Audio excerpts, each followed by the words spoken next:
Yo guys, check, kamusta mga idol? So ayan, good morning sa inyo mga lods, no? So ayan, mag-update tayo ngayong Tuesday morning.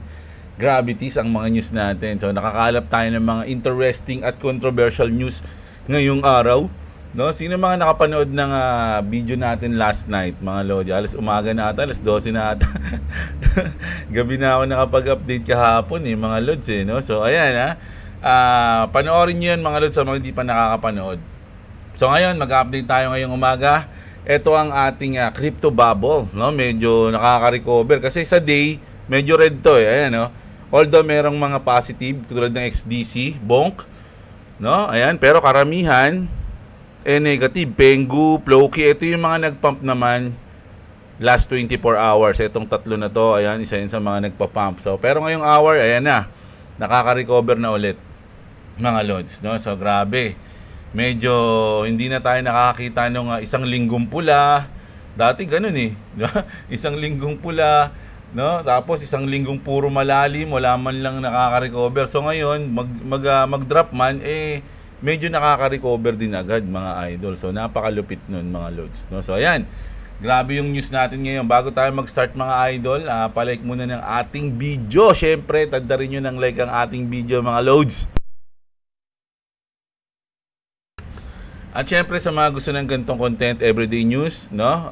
Update sa crypto, global trending news, mga idol, subscribe na kayo sa channel natin. At syempre, saludo at kung lalo na sa mga gustong mag-join sa ating membership, ayan, napakalaking tulong ng membership natin, mga lodi. Parang isa yan sa mga nagbibigay sa akin ng lakas para mag-update everyday.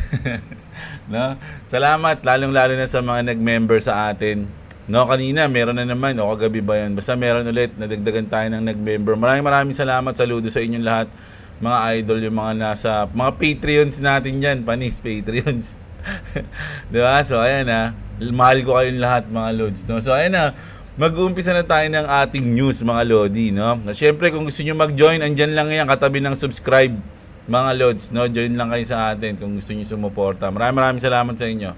So, ito, mag-start na tayo. Grabe, umpisahan natin sa malaking balita ngayong umaga, no? Yung pagpataw ni Trump ng mga taripa, mga idol, sa mga bansa na ito, no? Ayan, pero ano to, mga lods, hindi pa naman to ngayon kakagat, no? Basahin muna natin. President Trump sends out more tariff letters with the following tariff rates announced today. Ayan, sabi dito ni idol. Cambodia, 36 to 25 to. Mga lods, ito mga to. Siyempre yung Japan, South Korea, isa sa mga matitinding bansa, mga lods, no? Meron silang natanggap na 25%. Although these tariffs are set to go live on August 1, no? Sa August 1 pa to kakagat, mga lodi. Ang alam ko yung Philippines nasa 17% yung tariff natin. Sa alam ko lang yun yung huling tingin ko At wala pa naman ako nakikita nagbago doon. No? 17% sa atin. President Trump says any retaliation will be met with increased tariff. Nako, ayan na naman si Trump, mga idol, no? Nagbabanta ng mga tariff sa lahat ng bansa, mga idol. Grabe. So ito, balikan natin tong news na to, mga lods. Medyo, ito yung mga nagtitrending ngayon, no? Sabi dito, Iran has just announced on Iran State TV they will publish around 100 gigabyte of emails from Trump associates within the next 48 hours. Nako.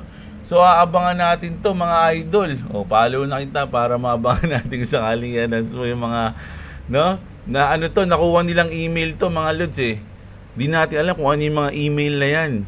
Mga sikretong email ni Trump. Nako, grabe. Ano yung mga comment dito?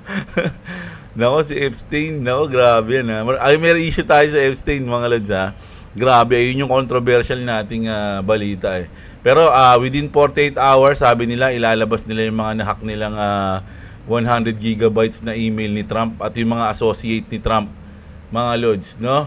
Nako, matindi yan pag nilabas nila yan, mga idol. Anong gagawin ni Trump dyan? Siyempre, sinisira, nako, imbis na may peace ulit tayo, mukhang manggigigil si Trump sa inyo niyan mga idol Pero mamaya, sa Iran muna tayo, speaking, no?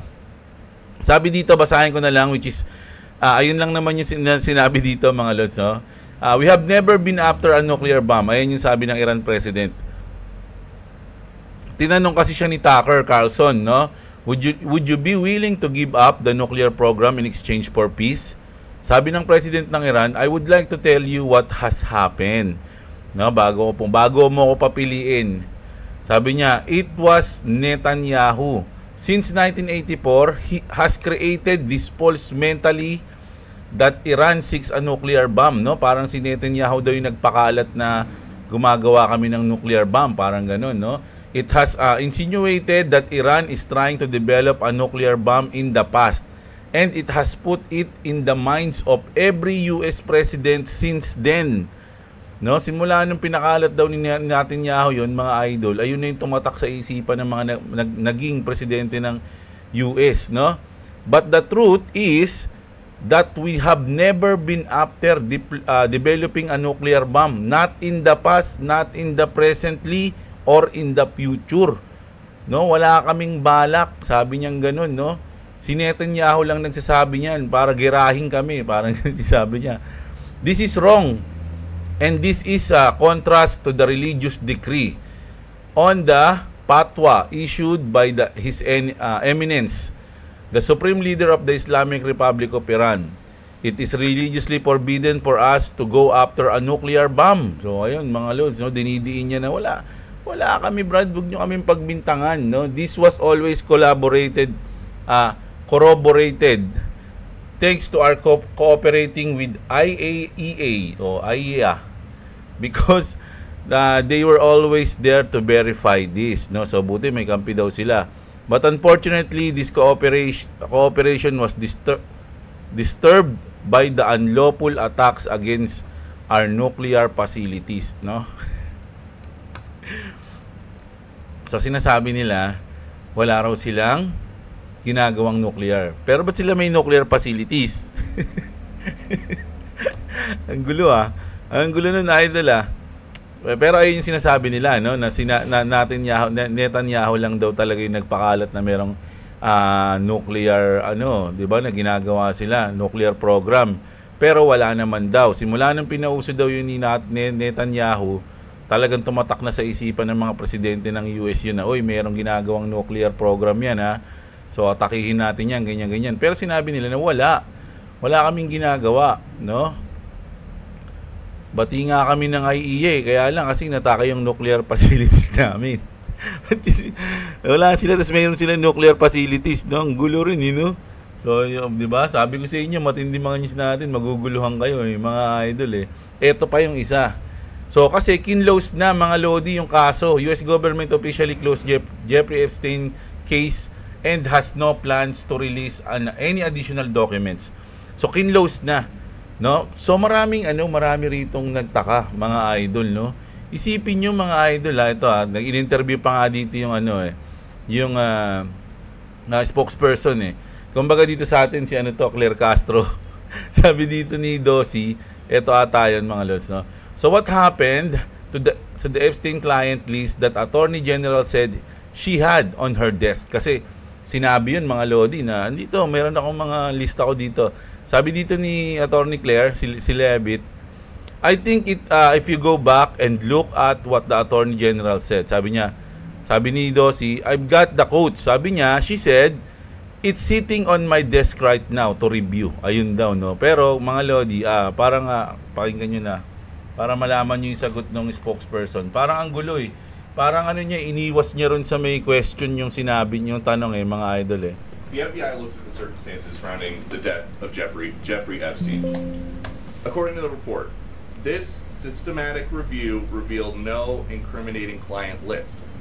So what happened to the Epstein client list that the Attorney General said she had on her desk? Well, I think if you go back and look at what the Attorney General said in that interview, which was on your network, on Fox News. Quote. Go ahead. John Roberts said, DOJ may be releasing the list of Jeffrey Epstein's clients. Will that really happen? And she said, it's sitting on my desk right now to review. Oh, ayun, it's sitting on my desk, yung list daw Ano nangyari sa list? Yes, she was saying the entirety of all of the paperwork, all of the paper in relation to Jeffrey Epstein's crimes. That's what the Attorney General was referring to, and I'll let her speak for that. But again, when it comes to the FBI and the Department of Justice, they are more than committed to ensuring that bad people are put behind bars. They have an operation going on right now called Summer Heat, which... So meron na siyang binanggit ng mga ibang operation, mga idol. Pero sabi niya, I let her speak right in the, sabi niya, di ba? Ano sabi niya? The paperwork, all of the paper in relation to Jeffrey Epstein's crimes. That's what the Attorney General was referring to, and I'll let her speak for that. But again, when it comes to the FBI and the Department of Justice, they are more than... Ayan, no, referring to, and I let her to ensuring that bad people speak are put to that. So hayaan niya na lang daw na yun yung magsalita, magpaliwanag. Pero sa kanila daw, tapos na yung kaso, parang ganun. So nakakapagtaka to, mga idol, no? Unang-una, no? Kung nabalitaan nyo ng mga nakaraan, sabi dito mga lods, no? First, eto, si Puff Daddy is found not guilty on all major sex trafficking charges. Mga lods, no? Unang-una, eto. Kasi parehas mabigat to, mga lods, eh. Kung mayroon sila mga listahan, kung mayroon silang parehas listahan, mga idol, ng mga mabibigat na tao, alam nyo na kung bakit ganito yung nangyayari. 'Di ba? So, unang-una, sabi nga nung mga napanood ko dito, mga idol, talagang mapapawalang kaso yan kasi siya mismo may hawak ng listahan. So, parang binablockmail niya yung mga malalaking tao na, sige, pag ako nakasuhan dito, sama-sama tayong lahat. Parang ganun sinabi ni PDD. So, anong nangyari? Hindi siya nakasuhan. 'Di ba? First, DD is found not guilty on all major sex trafficking charges, and now DOJ, FBI states there is no Epstein client list, sabi mga idol, no? Nako, mukhang ano to kakaiba yung nangyayari ngayon, mga lodi, no? Decades of child abuse by elite perpetrators is being covered up and buried in real time. Alam niyo yung ano, 'di ba? Alam niyo yung parang campaign ni Trump, no? Sinabi ni Trump yan, mga idol, na once na ako manalo, maraming mga mayayamang tao ang mawawala sa US. Maglilipatan sila dahil kakasuhan sila lahat. Bigla akong na-realize, mga lodi, na hindi pala si Trump yung nagpo-post nun lagi. Alam niyo kung sino? Si Elon Musk lagi nagpo-post nun, mga idol, no? Sabi niya dito sa interview niya, Elon Musk, if Trump wins, the Epstein list gonna become public, sabi niya, di ba? Siya pala nagsasabi nun, mga lods. Every Epstein puppet donated to Kamala Harris. They were desperate to prevent a Trump victory. Elon Musk had hope like the rest of us, no? So, si Elon Musk parang ang laki ng tiwala niya na kailangan manalo si Trump para mabulgar namin itong mga ganito, ganyan. 'Di ba? Kaya lang, ano nangyari? Mga idol, no? Nag-away sila. Mukhang yung away nila, mga lodi, hindi lang sa mababaw na tampuhan yun pala, mga lods. Sa tingin ko lang, parang yung away nila medyo malalim pa yun, mga lods. So, hindi lang yun dun sa kunyari, sa EV, no? Yung sa mga company ni Musk, ni Elon Musk, no? Hindi lang dun. Medyo mukhang may mas malalim pa na dahilan kung ba't sila nag-aaway. Sabi nga dito, if the FBI refuses to investigate, the swamp is deeper than we assume. Sabi, mga lodi, no? Grabe yan, mga idol. Ano sa tingin nyo? Mukhang iba, kaya siguro mukhang gustong ipaglaban ni Elon to kasi maraming tao yung may gustong makaalam nito. Parang ganun, no? Hindi ako sure, mga lods, pero grabe, no? Kakaiba yung mga nangyayari ngayon, Nagkakaroon ng cover up sa lahat, mga idol, no? Parang si Elon lang yung gusto magbulgar, sila ayaw nila. Kaya syempre, nanalo na si Trump, Ito, hindi kay Trump ako, mga lodi, no? Although hindi ako bumoto sa kanya dahil hindi man ako American citizen. Solid ako noon, nung nangangampanya si Trump. Talagang pro-crypto si Trump. So, parang sa lahat siya yung parang paborito kong presidente ng US, no? Pero halimbawa lang to, hindi to totoo, nasa isip ko lang to. Kasi nakaupo na si Trump, Kasi ang alam natin, ang pinakamakapangyarihan tao sa US is yung presidente, pero mukhang hindi, mga idol, no? Paano kung nakaupo na si Trump, tapos pinangakuan siya ng mga malalaking tao na yon na Wag mong i-ano yan, no? Bibigay namin sa ito. Kunyari, extend namin yung iyong ano, yung iyong termino. Diba? Paano kung ganun?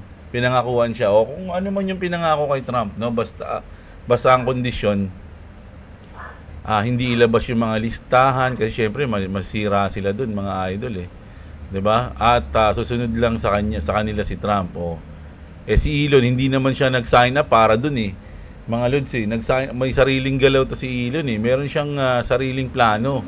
So hindi siya pwedeng magpasako, parang ganoon. O anong sa tingin niyo dito? Kaya pala may sapak siya sa mata. Ay mo sumunod, may sumapak sa kanya, mga idol. 'Di ba na nakaraan? So anong sa tingin niyo dito, mga idol? Nabi ko i-comment niyo nga. Ay nakakaiba yung mga nangyayari ngayon na nako-curious ako eh. Hanapan natin ng mga marlupit yan. Sa tingin ko nga yung away ni Trump at Elon medyo malalim yung dahilan nun. Hindi lang ganun yun, mga lods, no? So ito pa matindi, mga idol. Delicates. Delikado tayo dito, mga idol. Sabi dito, some advanced AI models are showing troubling behavior, no? Including lying. Nako. Mga AI marunong magsinungaling.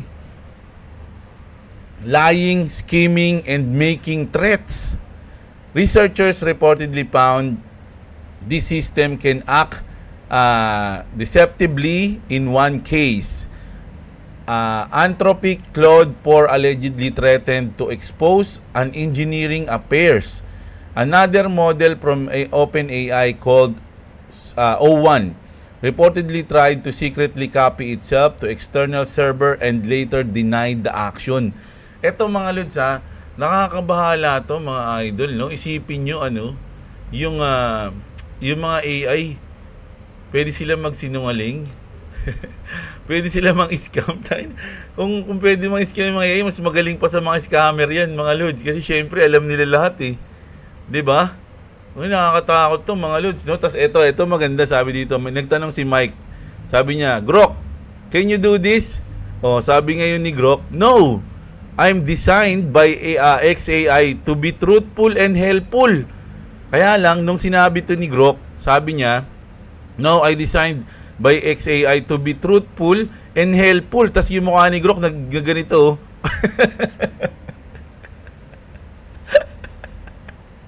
Lagi si Malupiton dumila si Grok.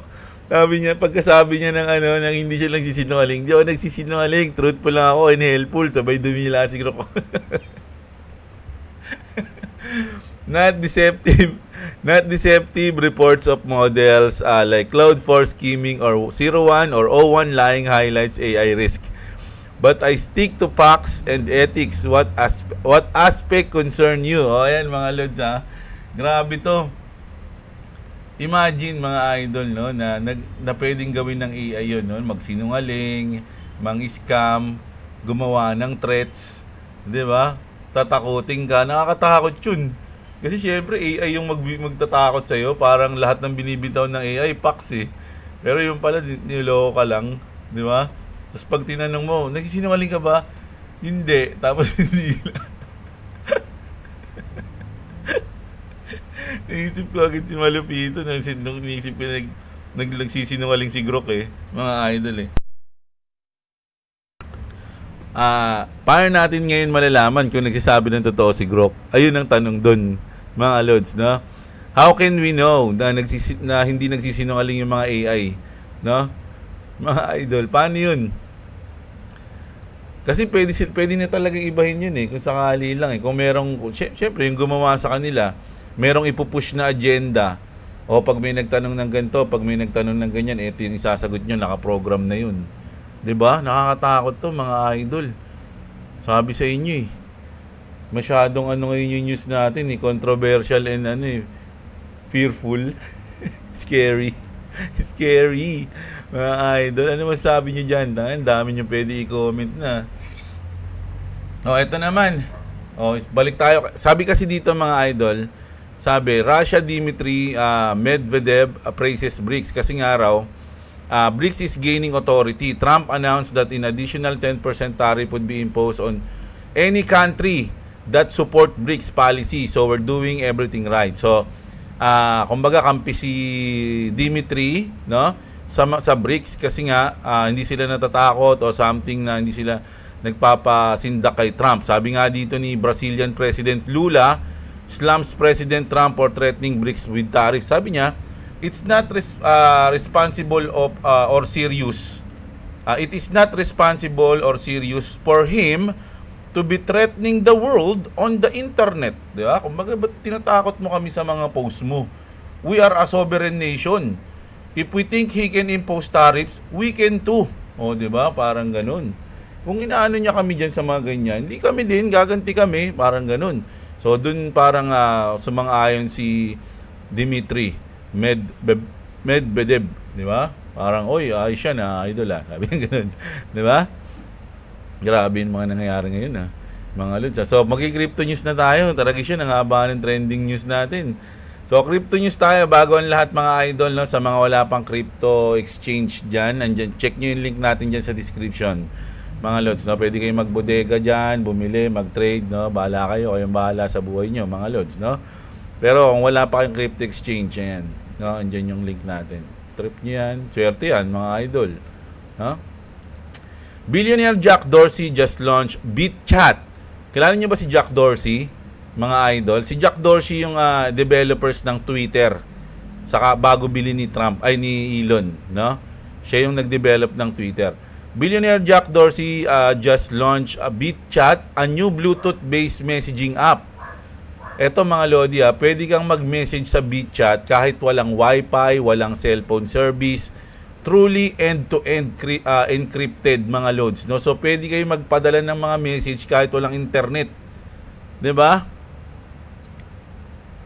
Sabi dito, Grok curious parang di na ako naniniwala kay Grok bigla, mga idol dahil sa mga news natin BitChat note spelled with a lowercase b in sources. So parang kinonek niya pa. Uses Bluetooth, no? Uses Bluetooth Low Energy Mesh networks for peer-to-peer messaging. Devices relay encrypted message to others nearby, forming a chain that works without internet or cell service. Ideal for crowds or outage. Range extend via hopes. Ibig sabihin kailangan to malapit lang, limited lang yung range niya. Limited lang yung range mga idol, no? Pero goods pa rin. Isipin mo kahit walang internet, makakapag-message ka, wala kang load, makakapag-text ka, parang ganun. Makakapag-text ka ng walang load, parang ganun, no? Ano lang siya mga idol, no? Limited nga lang yung range. Kailangan medyo malapit lang siguro.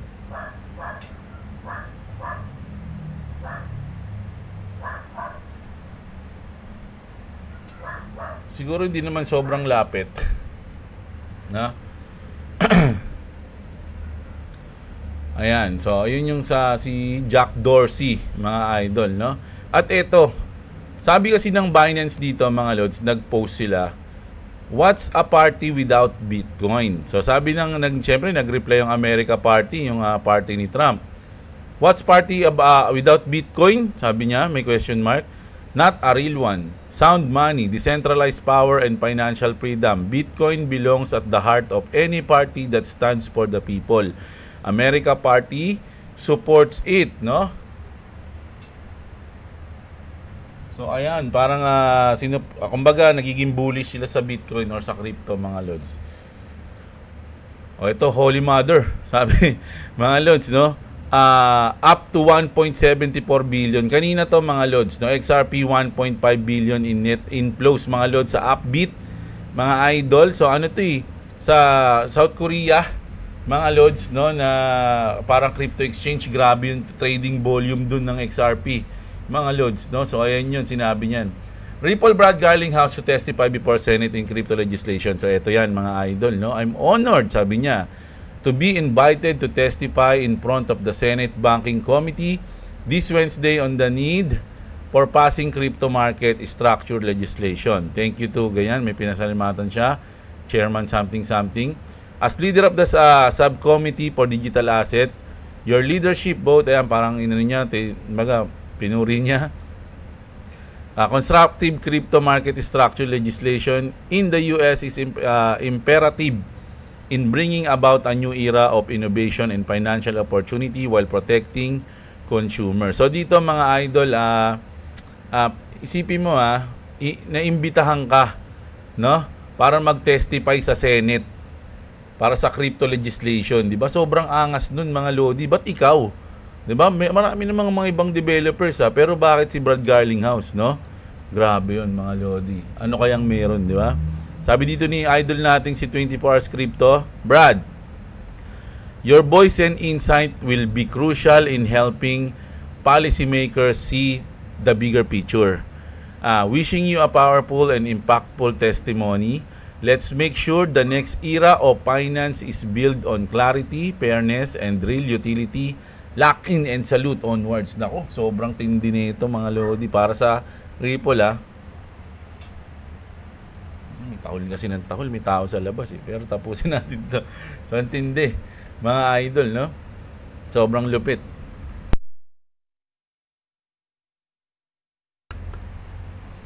Ayan. So, punta na tayo dito, mga lodi. Ito yung chart na ginawa ni Credible Crypto. Mga lodi. So, sabi dito, meron tayong Gandalf resistance, mga lodi. Kasi sa XRP, meron tayong tatlo dito, 5. No? Ayan, no? 545. Gandalf is a beast, sabi niya, no?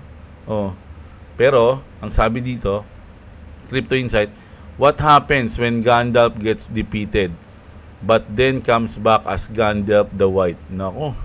Kasi yung chart ng ng XRP parang gano'n yun. Saan ba yung lima na yan? Ito ata yan, 1, 2, 3, 4, 5. Ito ata yan yung mga lods No? Parang ayan yan Yung ginawa niya yan. So, once na ma-break yan, mga lodi, alam nyo na yung pwede mangyari. At ito yun, no? Mga lodi. So, 4 weeks ago, I said XRP will start its final run up to 2 to 4 weeks. Believe it or not, here we are. It may not seem like it yet, but the breakout has begun. So, ayan to na nga, no? Nag-breakout na tayo, Mga idol, No? Lumampas na tayo. Check ko nga. Meron nga ako niyan, mga lods, Sa day kasi yun, No, daily time frame yun sa kanya. Ayan. Ganyan din yung itsura nun sa atin, no? So, nag-breakout na. Mga lods. Pwedeng anytime, pwede na lumipad yan. Parang ganun. No? So, ito naman. Ito, nakakatawa to. Kasi ito si Joshua Jake. Nag-post siya, no? Last year, no? Last year to. XRP is trash. Stop holding it. Sabi niya mga idol, pero ngayon anong sabi niya sa mga sa mga content niya? Will holding 10,000 XRP retire your family? So lahat ng pag pinanood niyo to, kaya na pinahinggan ko to ng konti. So parang ang naging content niya ng XRP, mga idol, no? Kinain nila yung mga sinabi nila, mga lods, no? Maraming mangyayaring ganito, mga lods, lalo na sa mga dating ayaw sa XRP. Pag biglang umangat yan, no, pumalo ng mga ganitong price, makikita nyo yung switch, mga idol, na magsisilipatan tong mga ibang mga content creator, no? Pupunta sila ngayon sa XRP. Ayun na yung ayun na yung naging number 1 Mga idol, I'm not a financial advisor. Huwag kayong umasa para bumili, magbenta o mag-hold ng coins dahil sinabi ko, no? Lahat ng ginagawa ko to is para entertain lang sa aking sarili. No, trip lang natin mag-content, mga idol, no? At mag-news. So, wala tayong pinapayuhan para bumili ng kahit ano. So, ito, isa pa to, mga idol. Isipin nyo.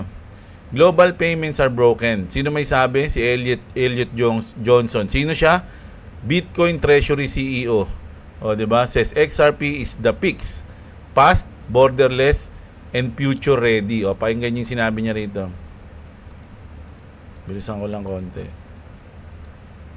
Sending email at the speed of light, and yet it's going to cost me like $40 and take 3 days, and maybe the money I send from Toronto can get to South Africa, but maybe not.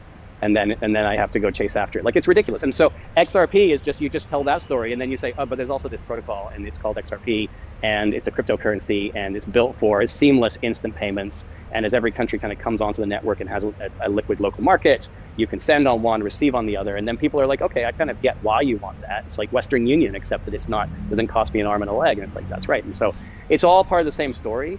And what I love about it is it's another one to talk about, right? It's another example to talk about that, again, wakes people up to the fact that this is what's happening. This is what this asset class is all about. And again, like, if you live in your small world in your own country, and I don't mean that to offend anybody, but if you only live inside your own country and you only operate in your own economy, and you're lucky enough to be in a developed Western nation, you can go ahead, by all means, go ahead and ignore these advances in digital assets because you probably don't need them yet for yourself. But there are a lot of people in the world for whom this stuff is actually a meaningful improvement. Sending email. Alam nyo mga idol, parang sa tingin ko, hindi naman sa ano, no, baka magalit kasi yung government eh.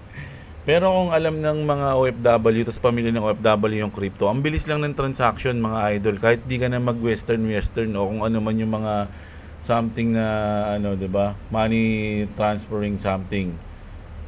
Gawa ka lang ng wallet, tapos doon na lang kayo mag-usap, 'di ba? Doon magsi-send, doon mag-aano, sobrang bilis lang. 'Di ba? Sa mga OFW natin, mga idol. Sabi dito, XRP is chosen and still people do not know why XRP is reaching 10,000 this year. Ma'am, why don't you go to work like the other mom? Because your dad understood XRP. Ay, grabe yun ah. Grabe yun ah. So ayun. Grabe yung ano natin, no? Sana na-enjoy niyo yung news natin ngayon, mga idol, no? Ako, na-enjoy ko at syempre grabe yung mga katanungan sa isip natin eh. Mga idol eh, di ba? So kayo, ano sa tingin niyo yung mga ano, i-comment niyo diyan ah, mga lods ah. So grabe, good morning sa inyo. Ayun yung update natin ngayong araw, ngayong umaga, no? So ayun mga lods, so sana enjoy nyo ang ating video. So mamayang gabi mag-update tayo ulit. Syempre, saka tayo magbabasa ng comment mamayang gabi, mga idol, no? So ayan, kita-kits tayo mamaya. At huwag nyo kalimutan i-like yung video natin, mga lodi. At subscribe sa mga hindi pa nakasubscribe. Yung mga gusto mag-join sa ating membership, saludo na agad sa inyo mga idol para sa suporta nyo. Kita-kits tayo mamaya. Maraming salamat sa mga nanood. Magandang araw sa inyo mga kapatid. At WhatsApp. Nasa school si Boy WhatsApp eh, mga idol. Tsaka yung nagtanong sa akin kung live pag nagwa-WhatsApp si Globis. Live yun mga lods, no? Tatakbo pa yun para mag-WhatsApp lang sa tabi ko. Kaya lang ngayon, nasa school siya. Maaga kasi ako nag-update. So mamayang gabi, andito na yun mga lods. Kita-kits. Love you all mga idol.